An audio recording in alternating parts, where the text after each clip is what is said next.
Hey folks, welcome to Market Technical Analysis by InTheMoneyStocks.com, your leader in pure technical analysis, avoiding all that Wall Street hype.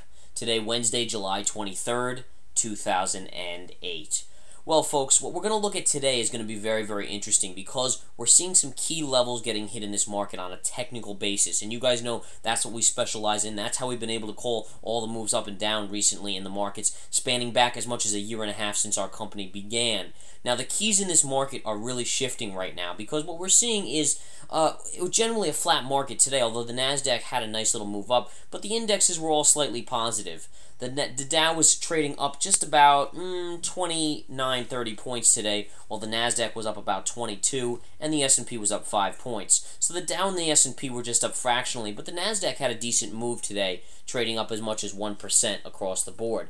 Now, the interesting thing is this, folks, is that you're beginning to get a near-term overbought situation where, you guys know we've been looking for kind of a pause, consolidation, pullback, possible situation. Well, we're now going to start to look for a pullback and a drop in this market back down because we've gotten a little too far ahead of each other in this market. And so begin to watch for that. There's a possibility of a day where the market gets a little shot of reality coming in, and if it doesn't happen tomorrow, we think it'll happen over the next 3 trading days, either Thursday, Friday, or Monday, where you have a decent drop in this market, possibly even a few back-to-back drops in the market where we come back into reality. And it's not that we're that much back to the highs back in May or anything, but the fact of the matter is you've gotten way too far ahead of yourself in the psychology level, and you guys know psychology is big with us, and in the technicals. Alright, and we focus in on some proprietary technical analysis, which has made us more accurate than anyone else on Wall Street. But the keys here, guys, and we're going to show you the charts, is that we've basically been riding oil down, which is giving the market a bounce, and we've been riding financials up, which has been giving the market a bounce.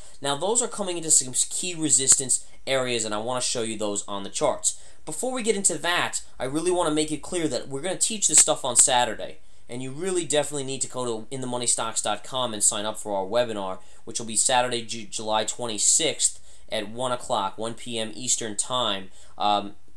Sign up, we'll email you the instructions and welcoming you and all that stuff immediately. So I encourage you to come learn this stuff because it's going to be amazing. I can't tell you the doors it will open that you'll see. In regards to the charts, now I really want to get into that once I've talked about the webinar. And you can see the charts for today. You basically had the markets trending up early in the day. You had a little pop here right around the 10 o'clock hour and a little bit of a sell-off after, and then we just kind of continued on our merry way. So really not a lot of volatility today. You had a little spike here in the middle of the day and a little spike here back here, but look, you started here, you had a little blip here in the screen, and then you continued flat for the rest of the day. So not a crazy day intraday-wise, although I will say a few things. There were a couple great moves in some stocks. One swing trade that we were in the chat room had a phenomenal move, and that was a smaller stock. We traded on the swing trade side more of the small stocks, mid-caps, some large caps, but more mid-caps and ETFs in the chat room as swing trades. And then we do, obviously, the day trades along the day, if there are any that we see. Nonetheless, flat day today, but now what I really want to focus in on is the financials and oil because those were the keys in our market. And again, those of you who've been watching the videos for a week, the reason we picked the bottom about a week and a half ago or so, right before that little upturn here and the big upturn that we've seen after that, the reasons we were doing that is because we saw proprietary indicators telling us the dollar was going to bounce, financials were going to get a bid, and oil was going to drop. All three of those have come to fruition in the last couple weeks, and that's why you've seen a little bit of a solid, big-time move up here. And I want to show you the charts on the SPY. I mean, that's the intraday, so we'll flip over. But look at this. This is where we started to see the indicator right here, right at the lows here on this proprietary trading day, which was a turn date from right on this date. And we did dip a little lower. I'm not going to deny that. In all fairness, we did go a little lower. But once we recaptured it, and we recaptured it on the first bounce day, this green candle recaptured it, this became right back in play again, and look at the move you got off of it. Fantastic move to the upside there. And at this point, you've gotten way too overbought in our opinion. Now, it doesn't mean that it's going to necessarily drop tomorrow. That may or may not happen. But what it's telling us is that you have a few-day window where you're probably going to start to see some weakness coming back into this markets. So number one, you have this little pattern right here, which is somewhat of a little bit of a topping tail signal. If we trade below that tomorrow, below the low of that candle, you may see the fall start to happen tomorrow. Either way, it's looking like a key technical indicator, and multiple indicators at that, of our proprietary and just regular indicators are now showing us that we may be in tune for a little bit of a pullback. Alright, and again, we're not talking about going back necessarily to the lows, but a healthy pullback would take us right back to this 20, or maybe even down to this area right here. That would be healthy. Let's see that pullback. But the problem is we were looking for consolidation the last couple days and a pullback, and we got some consolidation days, but we never got a pullback. And now we've kind of continued to inch up and up and up. And at this point, what happens is psychology takes over and everyone gets too bullish, and you have to have a little pullback to reality. So that's what we're going to talk about here. And I want to show you why on the keys of some of these charts. Number one, let's look at the USO. USO has been hammered, guys. Double top. This is where we were calling the short on oil. We actually started to call it over here. We got a little bit of a drop, and then we got to move back up, and everyone was calling for 150. We still held by the guns, and then you see the nice fall we've had here on oil coming back in. And really what you're seeing here is actually a pretty nice M pattern double top.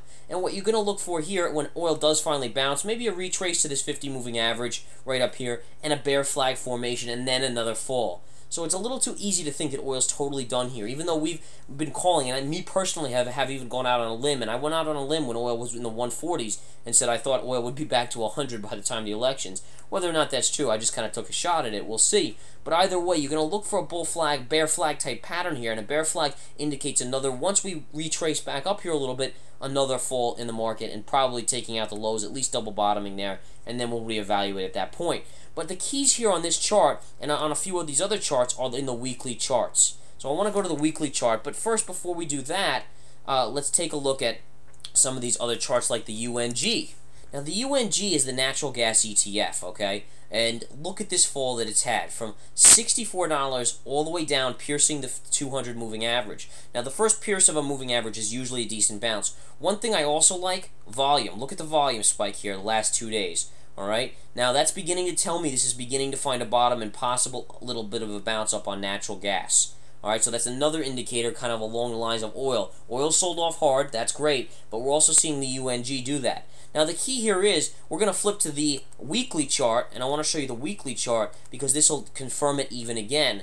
Notice the 3-bar surge to the downside on the weekly UNG, which is then again the natural gas ETF, and look at where we're coming into. You're coming into double support here at the 50 moving average. Now it hasn't quite hit it yet, so it may want to tick down there. So what you're going to look for is either in this general area or a little bit lower than today's close, this UNG going. At that point, both charts are indicating a possible bounce on the natural gas. Now let's take a look at the USO. You can see the USO on the weekly has come down, and for the first time since really January, early February, is hitting the 20 moving average. So you're seeing key areas right in this level on gas and oil, natural gas and oil, that may be indicating a bounce. Now, what do we all know about it? When oil falls, the markets generally go up, as long as financials are participating. Well, same thing holds here. You're beginning to see key supports, possibility of an oil little bounce, and again, we're just talking about a little bounce. You know, maybe a $5 to $10 bounce on oil. Nothing crazy, not back to the highs I'm not expecting, but that could indicate as well a little bit of a pullback in the market should that happen. Now, again, let's talk about the XLF and the SKF. Now, the SKF is 2 times short the financials. Number one, we're looking at the weekly chart. On the weekly, look at this reversal on the SKF. Basically, from the high here, which was $211.75, we hit a low today of $111.30. That's over 100 points drop in less than 2 weeks on the SKF.